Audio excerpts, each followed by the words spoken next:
And I will pass it to Amy now to take it away and share her great tool with us. Well, thanks, Nina. And thank you, Becca and Nina, for the invitation to share. It's been great to see folks in the chat. I think a lot of you are new. I'm new to you, you're new to me. So this will be a good exploration together. I also want to preface this by saying, I think that we're all experts in words in our own ways, and I'm really excited to share kind of Pace's journey into trying to understand a little bit more deeply about democracy and civic words and the ways that Americans are relating to them. So this is going to be very collaborative. I'm very open and excited to hear kind of your reflections and reactions as you're seeing data. Some of our best insights are because I've been in Zoom rooms or physical rooms like this where somebody saw something I just didn't even see in our own research. So please pipe in on chat, pipe in the conversation. This will be pretty interactive workshop style. To get us going, I'm going to share my screen. Let me see where we are. Hold on one second. Okay, there we go. Okay, you see how to talk, Bridgie? Can I get a thumbs up or okay, great. All right, Yes. one confirmation from somebody. Great. Um, so let me tell you a little bit about PACE itself. We might be a new entity to you all. The fancy website language is up here. We're a philanthropic laboratory for funders who are thinking about democracy and civic life in America. Another way to think about it is we're a membership organization. So foundations across the US, some private, some public, some communities, some large, some small, some national focused, some regional focused. They're out, there's tons of funders. There's about 80 of them, 75, 80 of them that are our members. And one of the reasons they're our members is because they all have in common that they are in some way in their grant making prioritizing democracy and American civic life in that grant making. And they choose to come together to learn together, to partner together on different initiatives. So we've been around for almost 20 years. We're in our 20th year now. And for 5 of those years, we've been researching civic language perceptions, which feels very niche. And it's some ways like very random and hard for me to explain to anybody outside of the field, as much of our work sometimes is. But the reason we focused on it was because about 5 years ago, some of our members were really detecting this disconnect between the language that they were using often to describe their work in communities and, to strengthen democracy and how the public was using these words like democracy, words like patriotism. These were starting to feel like we were saying the same things but not meaning the same things, and they were trying to understand that more deeply. So we said, no problem, we'll find the smartest people on the topic, we'll find you the research, we'll write you up what you need to know, we'll host a webinar on it. Turns out not a lot of people are studying civic words and civic language. And so we took our first foray into it in 2019, did another one in 2021, did another survey of Americans in 2021. And then we were hearing something in, 2022, 2023 that started to sound a little bit more like this. The coded and loaded nature of civic terms has become untenable. Are there even words I can say anymore? We were hearing that from our members. We were hearing that from practitioners in the field. We were feeling it in our own experiences as well. Something was wrong with language in the democracy space. And it started to feel like we were, as a field, getting nervous to use some words at all. And so we decided to do our third survey of Americans. This was exactly 1 year before the 2024 election, to see where Americans were on a whole set of civic terms. So we'll get into that more in a second. But first, what I want to do is just address 3 questions you might be thinking as I just said all of that. We get them a lot. First, what if bridging isn't my goal? I'm going to assume if you're a part of Shoulder to Shoulder and you registered for this webinar, bridging in some way is something you're curious about or actively trying to stand up. I assume most people here are in a pro-bridging space, but I want to acknowledge that that is not always everybody's goal, and it's not always the right goal for every circumstance. So what we're going to do is talk about how some of our best tips from our research about how to talk bridgey if that is your goal. Totally fair. If it's not, I'm going to assume it is. What does it mean to talk bridgey? So full disclosure, this is something we made up. We started to say it just ad lib in some of our presentations, and we'd always get like a chuckle in the crowd. And we're like, Maybe we'll start using that. So talking Bridgie is somewhat made up as a concept, but or as a term, but it's not made up as a concept. You know, it's like what are the words that allow more people to connect to what we are saying? And are there words that are actually lifting heavier in that way? And some words that are actually getting in the way that we may not even be really fully aware of how they're getting in the way. And are there ways to think about how we strategically think about our word choice? It also means, and I want to show you a quick graph here. Sorry for highlighting that.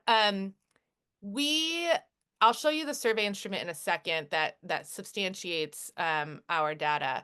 But one of the things we did, we asked about a dozen demographic cuts, and one of them was, "What is your political ideology?" And there's a whole bunch of options. What is your political party? Racial demographics, age, income, religion. There was about a dozen of them. And what we started to notice was that some identities, like were some mattering more in perceptions of words than others.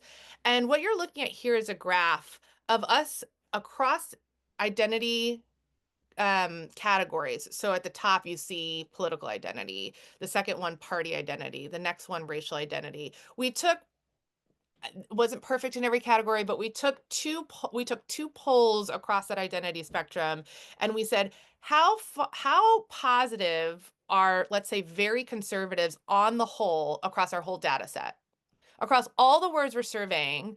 How positive on the whole are people who identified as very conservative and very liberal? And how far apart are those two groups? And we did that for a handful of demographic categories, as you see on this chart.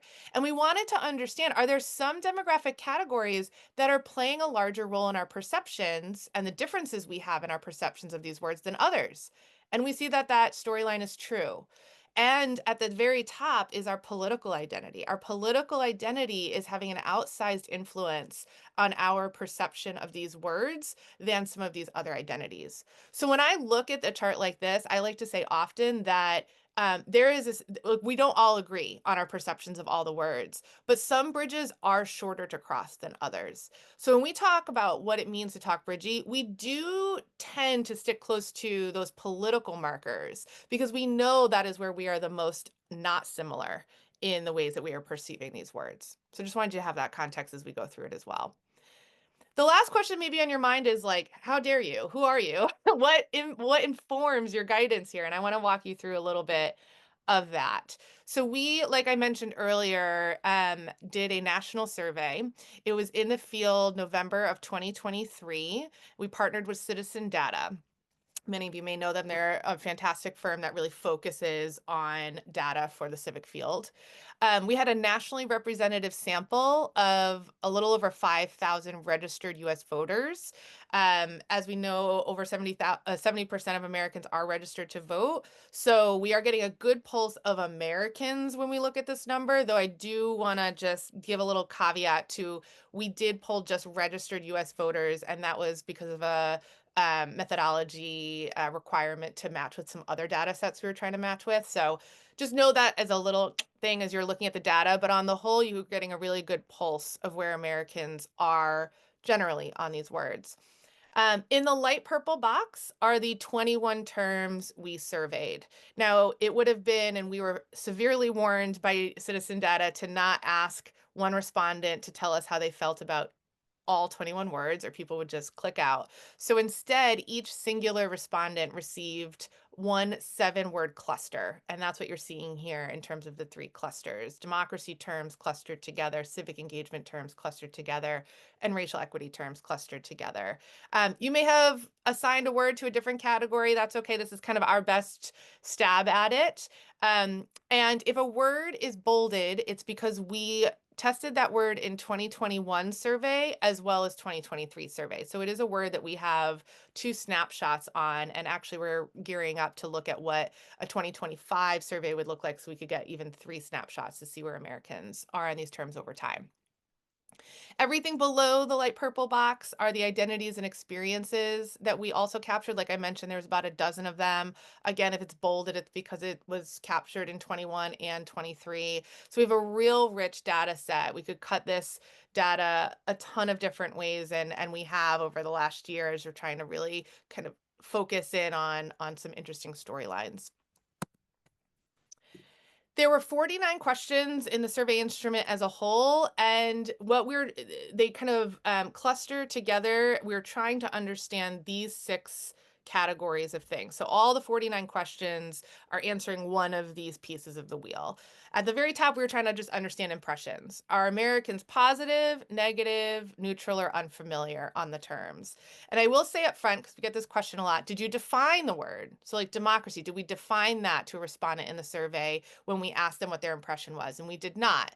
And that was very deliberate because in many ways, what we were trying to understand was their impression.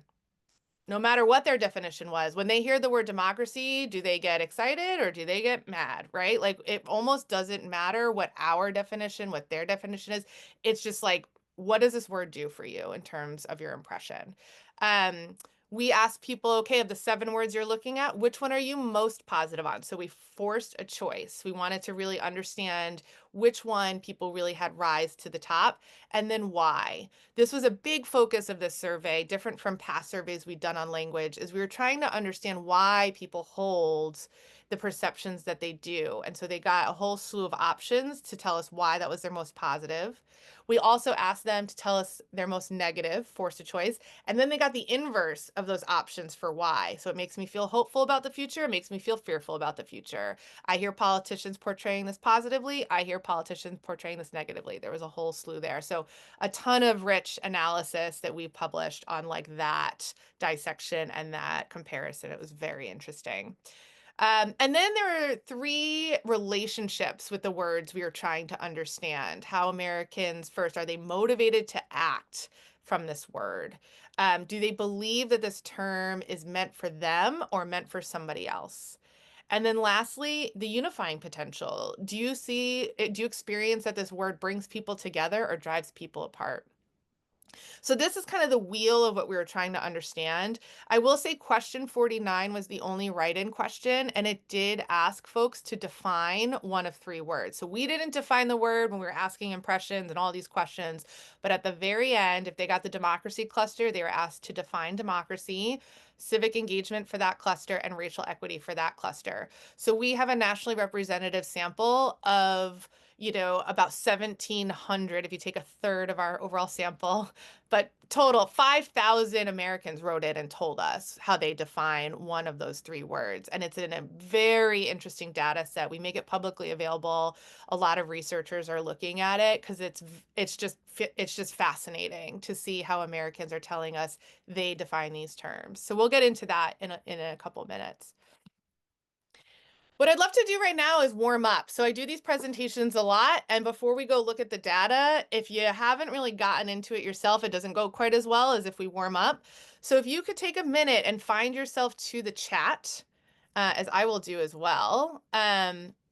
What I'd love for you to do is in your chat box, we're looking at the 21 words on the white side of the screen.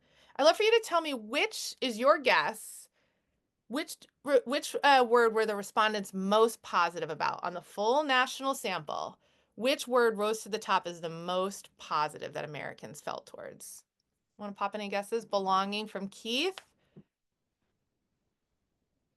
Freedom, community, freedom, belonging. I'm feeling a vibe. I'm feeling a theme. Service. Awesome. Two people got it right. The word is freedom. 88% of our survey respondents said that was positive for them. I want to also point out this was not a select all that apply question. If you picked positive, you didn't pick the other ones. You had to choose one of the 3 or one of the 4 options: negative, positive, negative, neutral, I don't feel any way about it, and unfamiliar. So the fact that 88% of our respondents said that they were positive on the word freedom is a really interesting sign. And I'll just also say that when we did the survey in 2021, freedom was not in our data set, but our most positive word was unity in that data set, and it was at 71%. So when we saw freedom at 88%, we were like, whoa, this is a number we just were never seeing in 2021. Obviously, freedom wasn't in that data set. Maybe we would have seen it if we pulled it, but I thought that was very interesting that there is that much almost consensus from Americans about positivity to the word freedom. All right, next one. Let's look at most negative. Which word do you think Americans were most negative towards?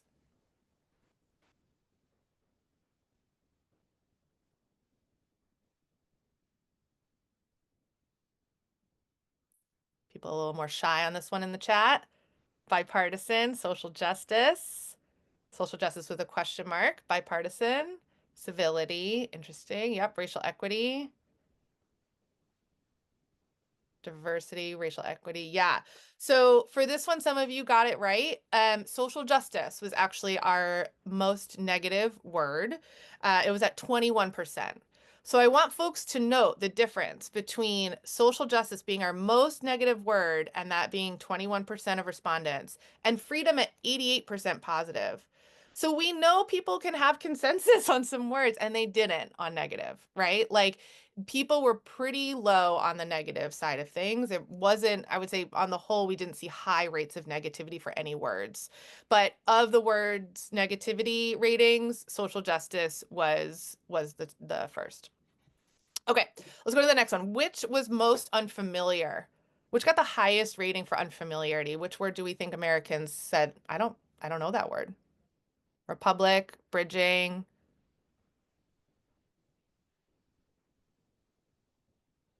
Yep. Advocacy, civic engagement. Yeah, these are all great guesses. And in some ways they're all in the right part of the graph, so to speak. But the word that got the highest rate of unfamiliarity in our data set was bridging. So some of you got that right. Also at 21%. Bridging, I want to give a pause for because it's an interesting word. I was on a webinar last week where I was presenting and someone was like, so we shouldn't say bridging anymore. And I think it's really interesting because bridging has very high unfamiliarity and very high neutrality, but very low negativity and like pretty low positivity. So it's just clear that Americans just don't have much relationship with that word. Doesn't mean you shouldn't use it because negativity is pretty low. Um, it just means that there's like just not much relationship that Americans have. So you can either see that as a like, great, I'm going to stop kind of centering that word or using that word. And other people are like, great, I'm leaning into it double time. So I think just an interesting word in our data set, but does have the highest unfamiliarity, which goes in line with that takeaway. Okay, last one. So remember I said that we tested some words in 2021 and 2023. So the words that are still on the white side of this screen are those repeat words. So there's 11 of our 21 that were repeat. I want you to guess in the chat, which word do you think we saw the largest net increase in 2 years? Net positivity increase. So that means we saw Americans change the most from 21 to 23 positively on that term. Civility, belonging, unity, civility, liberty, civility. Yeah. Patriotism. Great guess. Yeah. So this one shocks a lot of people. I think I saw this in the list, so it may not shock those people who selected it. It was liberty. And what I want to say is that we almost didn't retest words, because we only have so much real estate on a survey, and we're like, we're going to use it for the fullest maximum value. We almost didn't retest words because, like, what are we possibly going to see different in 2 years? There's not going to be that much different. Let's use the real estate for something more constructive. And we got convinced to do it and we did it. And oh my God, I'm so glad we did because every single word went up in positivity. There was only two words that, like, because of the margin of error, we'll say they stayed the same. That was democracy and unity. Everything else went up, and not just by a little bit. Liberty went up by 20 percentage points from 2021 to 2023 in terms of positivity. So really interesting finding there. And we're still, we've been over the last year in a bit of a hypothesis harvest about why we saw such increases, because we were like, oh, they're just going to stay the same. What could we see in 2 years? Maybe we will even see some downwardness. But we saw increases. And, we could talk for a while about it. There's some interesting hypotheses about the fact that, like, yes, things did get more positive. They just got more entrenchedly positive. So yes, liberty did go up across the board, but it's because some people's definition of liberty they got more positive about, and some people's definition of liberty they got more positive about, but we're not talking to each other. So it's going in this direction. So there's a lot of different thoughts out there about why that might be the case. I think there's a whole universe of exploration on that. But really interesting, I think, to see that. So thank you for warming up with me. Um, let's get into the data itself, and really when we think about how to talk Bridgey, that's the specific data set I'll show you. We have a whole bunch of other stuff on our website if you're interested in exploring. But the way we talked about this was really in 4 lessons, and I'll walk you through them. I also want to say before we get into it that we released our data on our website in March of 23. So a couple months after the survey came out of the field. And that's available. You can get that on our website. You can go straight to the dashboard that you can cut your own data any way you want. We made it as interactive and easy to use as possible. And then we went on the road for about 6 months where we were trying to, we said yes to any invitation to present this. We cut the data a trillion different ways. We have over 500 data visualizations, most of which are by request by other people in the field asking, hey, how do millennials feel about the word diversity as separate from Gen Z in this part of the country? Like there was a lot of that happening, and it was fascinating to cut all these different ways. We did that for 6 months straight, and then it was like, all right, so are we putting out a report? Like, what are we doing here? What's the way to like bring all this together? And it felt to us when we were in such high conversation with so many funders and practitioners in the civic space that the thing people were trying to understand at the heart of it as they were coming to our research was like, what should I say? How do I say something so that people can hear me, that I can connect? And at best, I don't piss somebody off, right? Like I really stay in the conversation. Like what should I say? And we don't feel like our research lends itself to like specific recommendations because that matters so much to what you're trying to achieve. What you should do is based on what you're trying to do. What we're trying to do is just give you some resources to lean on to make those choices for yourself and to enter a level of sophistication that we don't think is otherwise available on word choice in this moment in time. So that's why we have these 4 lessons. This is kind of like our culminating report, but much more functional and actionable, hopefully for you all. So the first lesson that we feel like we take from our research about how to talk Bridgey is to lean on inherently Bridgey words. A lot of what I'm going to share right now is not rocket science, but it is really presented with a level of data that I think substantiates. And also, a lot of this is about discipline and practice and habit building. So we'll talk about that as we go. So what are the inherently Bridgey words? What makes a word Bridgey? So when we look at our data, we thought about this from a lot of different ways. And frankly, we built our data instrument or our survey instrument to give us a lot of different options. So where we landed is that we think for a word to be considered Bridgey, people have to generally agree they like the word, and people have to not perceive the word to be polarizing. So what does that mean in our survey itself? We ran analysis on net positivity, so that's positive perceptions minus negative perceptions. And we ranked all the words from the people who had the highest, like the words that had the highest net positivity rating to the lowest. So that was one factor that we considered in the formula. The other was a positivity range. So people have to agree. Okay, what does it mean for people to agree that they like the word? Again, we lean on those demographic categories, and we took positivity ratings across all the different segments. So if you look at religion, we took all of the different categories. I think we had about 14 religious categories that people could identify as, and we took full positivity across each one of those 14, and we plotted them on a spectrum, and we took the 2 furthest apart.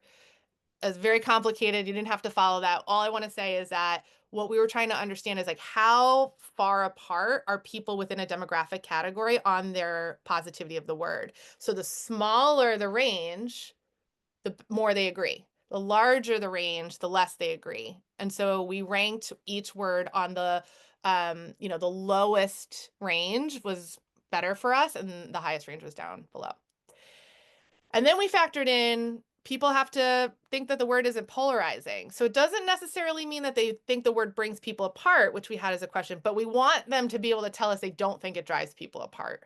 And so the words that had the lowest ranking of this word drives people apart was good for us, and if it had a higher rate of that, that was bad for us. So this is very complicated. This is for my math friends, my friends who like to think about like kind of the mental models of how we get there. All you need to know is that a word is bridgy for us if people generally agree they like the word and they don't perceive the word to be polarizing.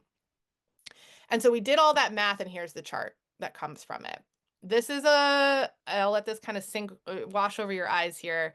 This is a list of the words in order of bridginess strength. You have those three columns. Those are the purple shades. Those are the three factors I just reviewed with you if you're really interested in getting into that level of detail. But there's a couple things I want to point out on this slide as you look at it.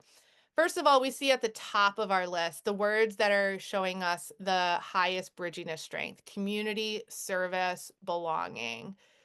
Somebody pointed out to me, and I can't believe I missed this, but love the wisdom that surrounds us every day. Someone pointed out to me that these are words that people have first person experience with. Like, people can really think about their community and think about service and understand almost like an emotion around belonging.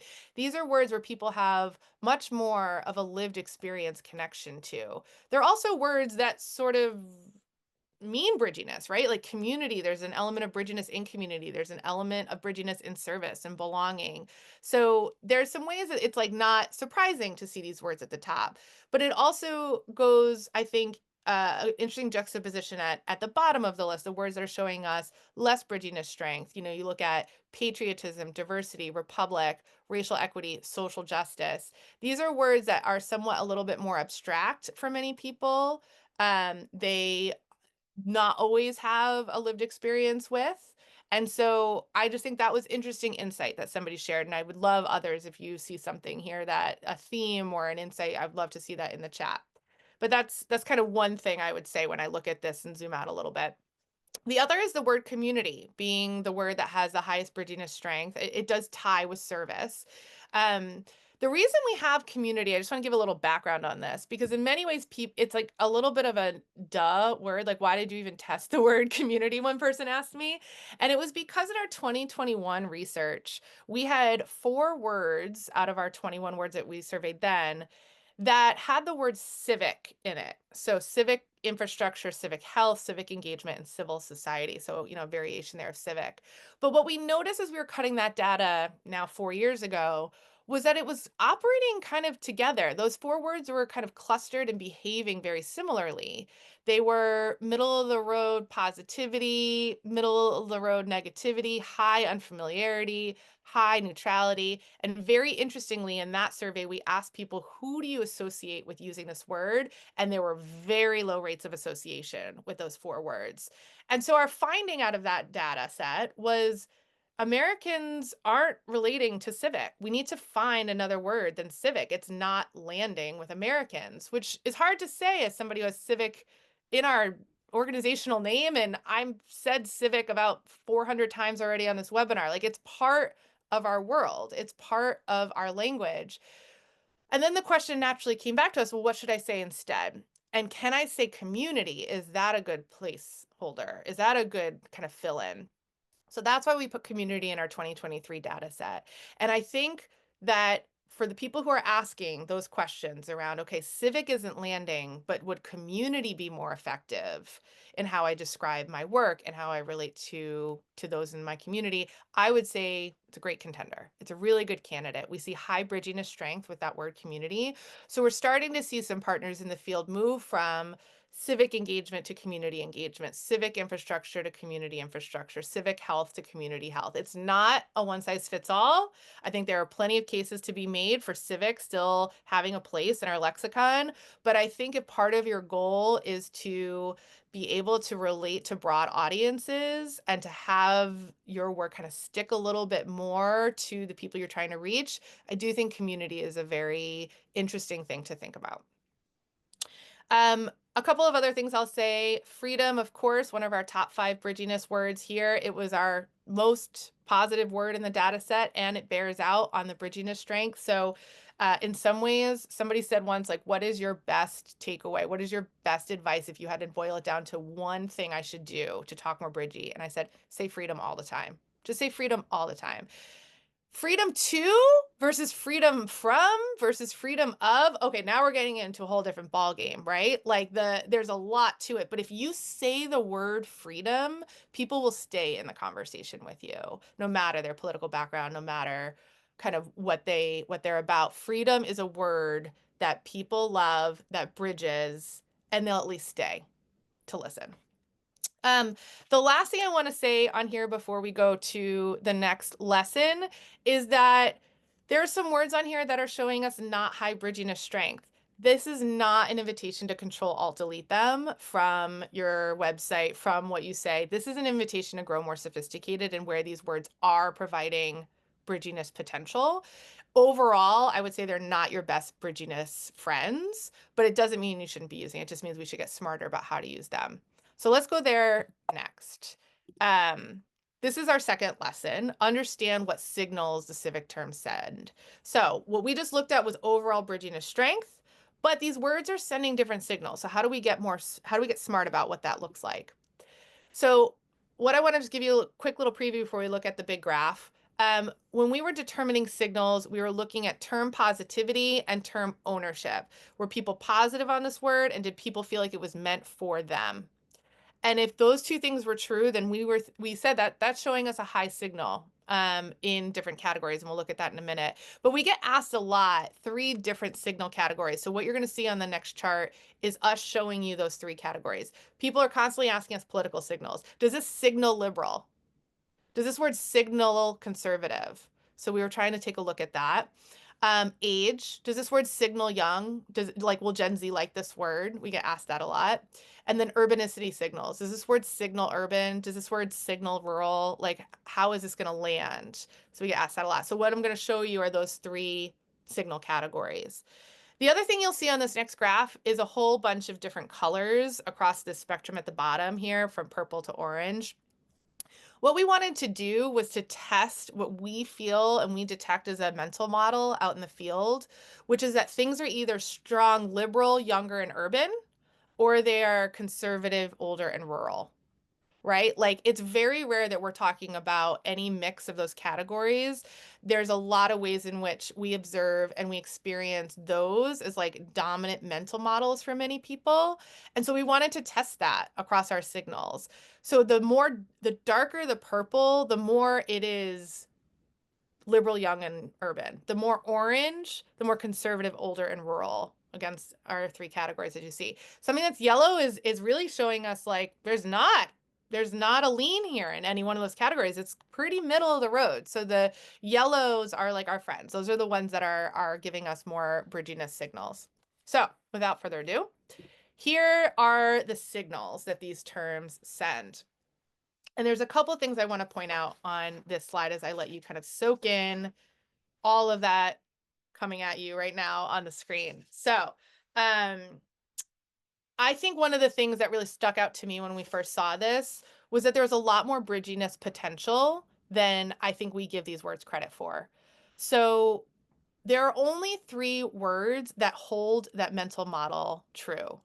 And these words, I should say, are in alphabetical order, just so you can kind of find them more easily. They're not in any ranked order.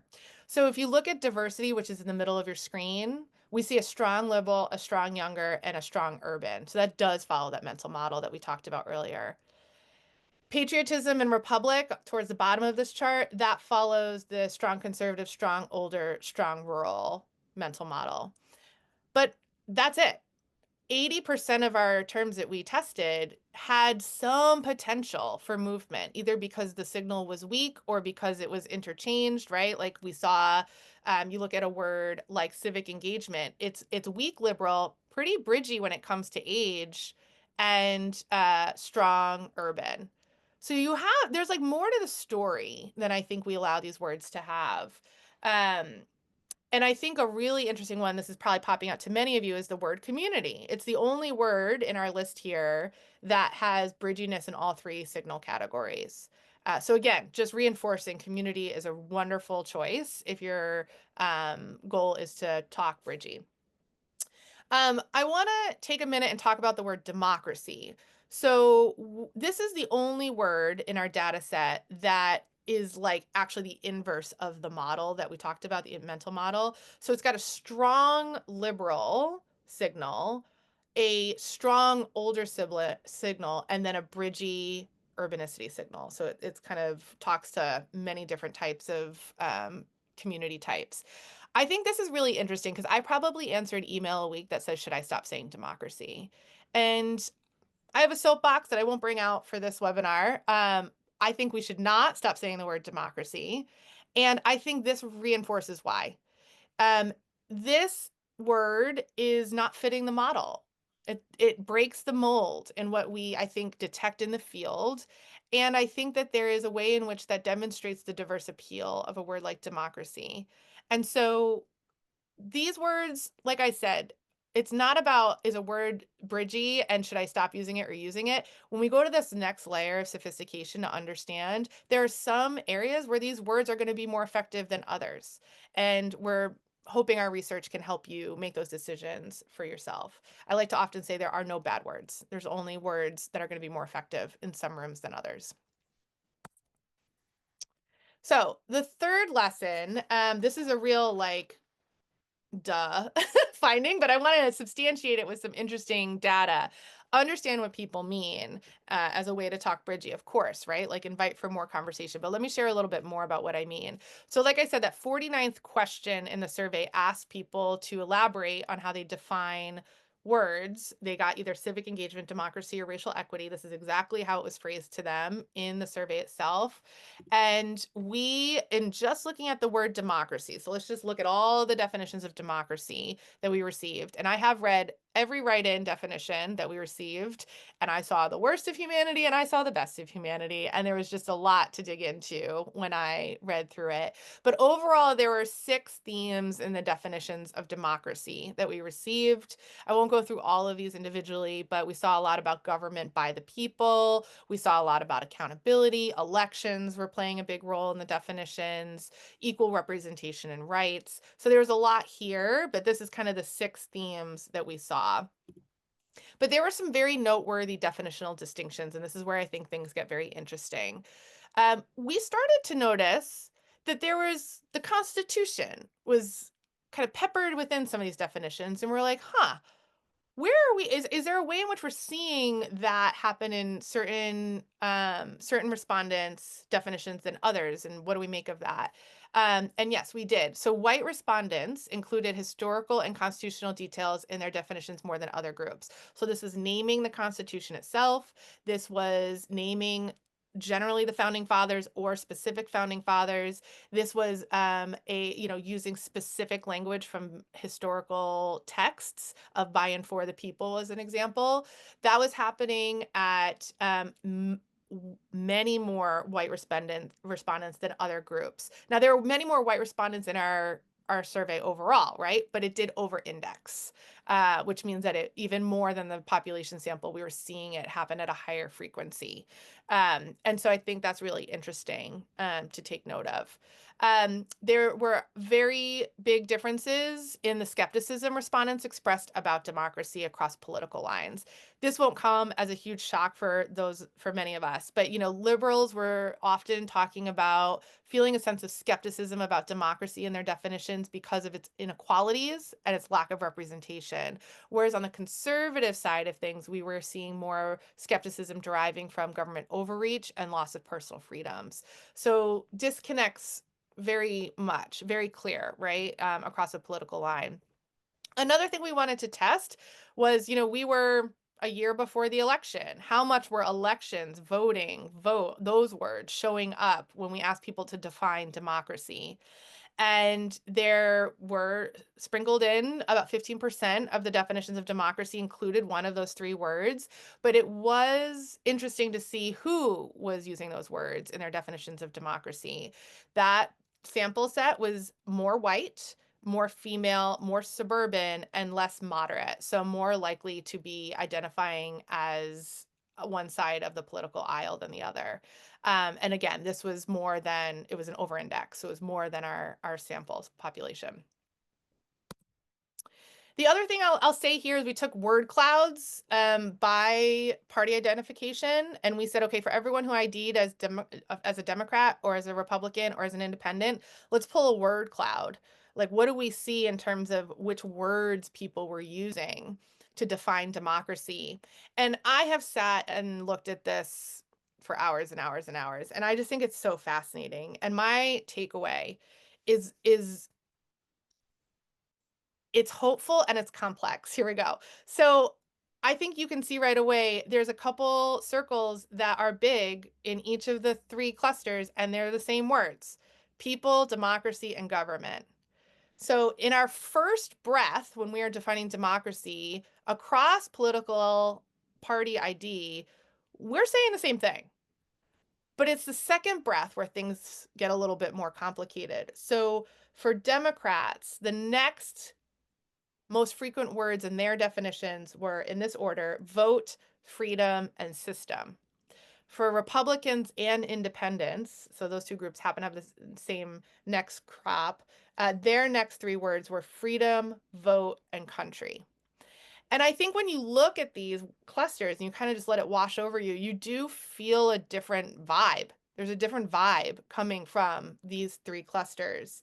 But I think it's really interesting to reinforce that when we are defining democracy, our data substantiates that we are mostly saying the same thing.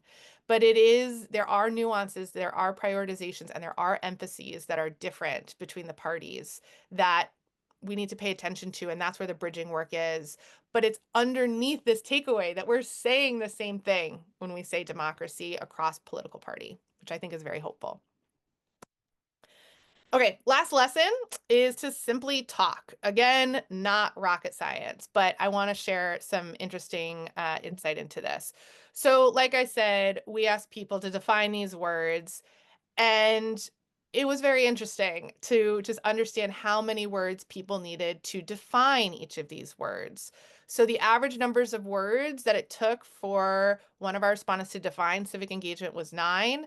It took 11 words to define racial equity and democracy. It took one person 156 words to define democracy.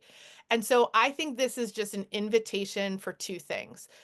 Number one, for conversation. I think it's super rare to be asked, what do you mean when you say democracy? And have a conversation at that level. So I think this is an invitation to it, and to not write people off. I think people do have a lot to say. I hear pretty often, I don't know if it's just the circles I'm in, where it's like, people don't know what that means, so let's just move on. And it's like, no, no, no. I think people do know what it means.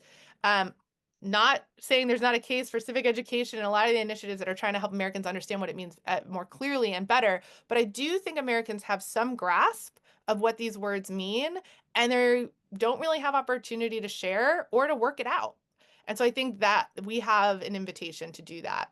The other thing I will say is that it is incredibly tough to be a word right now in America. It is a tough time for that because of the pressure we are putting on these words to represent full political value systems, full belief systems. We're really asking these words to carry a heavy burden. And I think that there are ways that we need to lessen the burden on these words. Inviting for further invitation is one of them. Contextualizing around them is another one. But I'm very cognizant of the weight we're asking a couple letters to carry on behalf of our ability to connect as citizens right now. And I think we should really take a moment to pause and think about that. So to wrap all this up, I get asked a lot, boil it down for me. What are your best tips? The first one is similar to what I said to that person, say freedom as much as possible. But I would also put in that cluster community, service, unity, belonging. These are words that have significant bridginess strength. Lean on them as much as possible. The other tip that I would say is to cozy words together that send opposite signals. So you have that big signals chart. If you're looking to be bridgy, look at where some opposite signals exist and cozy those words next to each other. And I say cozy because I think if a word is within 10 words of another word that's an opposite signal, in a paragraph, you're keeping people in the game. You don't have to pair the words together. I have some examples there. So, like patriotism and democracy, American and diversity, Republican equality. Might be hard to be like patriotic democracy. That might feel a little awkward. But if you can put patriotism and democracy near each other in a sentence or in a paragraph, like I said, you're going to keep people listening, which I think is a huge win in today's day and age. So with that, I have no idea what time it is and if I'm way over. I thought we could have some conversation about what comes up for you when you look at this, some of your experiences with the language as you have, as you've experienced it in ways that we might be able to learn from you. And then before we move to that, I just want folks to know you can get this whole guide, you can get our dashboard that I mentioned, you can get all those 500 data visualizations. There's just an ocean to explore of civic language data right at our website, pacefunders.org/language. So again, thank you for the invitation. I know I just talked a lot. I hope it was helpful and happy to answer any questions.